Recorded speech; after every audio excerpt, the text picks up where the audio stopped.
Magandang araw po sa ating lahat. Kumusta po kayo? Sana ay nasa maayos na kalagayan saan man naruroon. Papunta po ako sa kulungan ng mga baboy.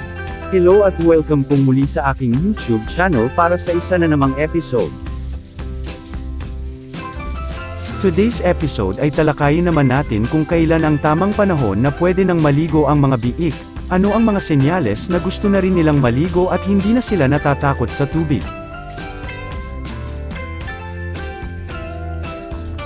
Nasa 11 days na nang sila ay mawalay sa kanilang mama pig at hindi pa rin namin sila pinapaliguan.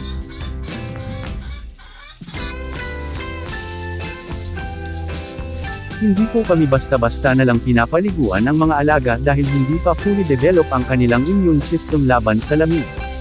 Kapag nalamigan sila ay nagdudulot ito ng pagtatae o anumang karamdaman tulad ng lagnat, ubo at marami pang iba. Simula nang ipinanganak sila ay minsan hindi dumanas kahit simpleng pagtatae o anumang sakit.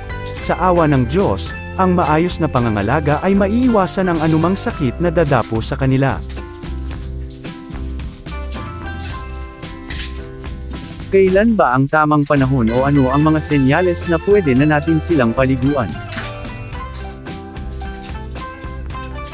Ito po ang ilang mga senyales na pwede at gusto na nilang maligo.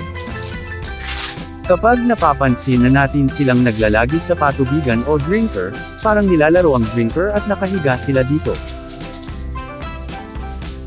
Ang isa pang senyales ay kapag hinihigaan na nila ang kanilang sariling dumi, ihi, o kung may stagnant water sa loob ng kulungan, palatandaan din ito na sila ay naiinitan na, at dito ay nagiging madungis na ang katawan.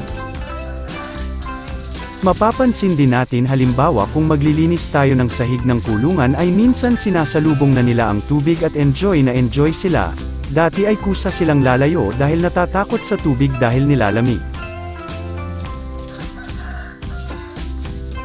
Ang mga senyales na ito ay mapapansin natin kapag nasa 3 linggo na sila mula nang mawalay sa kanilang inahin more or less.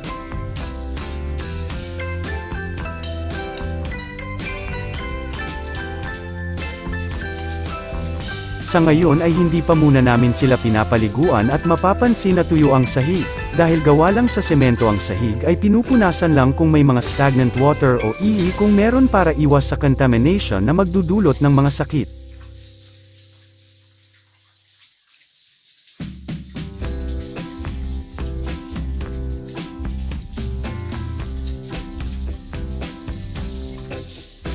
Nagpapaligo pa sa mga inahin. Ito po ang mama pig ng 4 na mga biik dito.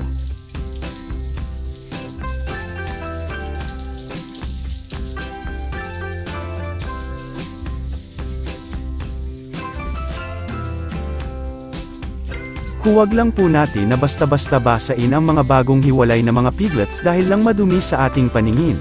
Baka ito pa ang magiging dahilan na sila ay magkakasakit. Mahirap na po kung maggagamot na naman tayo dahil sa pagpapaligo, okay lang kung maaagapan, paano na kung hindi natin napansin agad at mas lumala ang sakit?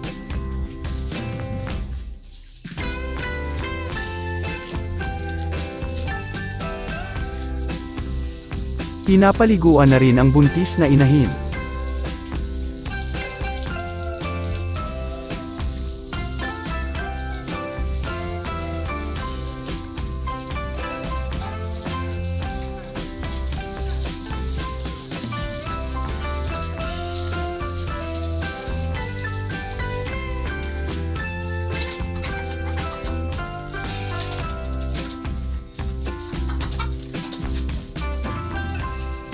Short recap po tayo, ang mga signs na pwede na nating paliguan ang mga piglets ay, kung naglalagi at naglalaro sa pig drinker, naliligo na sa sariling dumi at ihi, at hindi na natatakot sa tubig kapag naglilinis ng kulungan.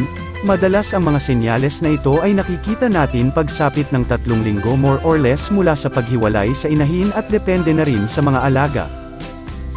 Ito po ang aming nagiging basehan na pwede na namin silang paliguan. Hinihintay namin na sila na mismo ang magpapakita ng mga nasabing senyales, hindi po namin pinipilit na paliguan agad. Ang inyong natunghayan ay based lamang po sa aming pamamaraan at experiences bilang backyard racer. Maaaring hindi angkop ang aming pamamaraan sa ibang mga nag-aalaga.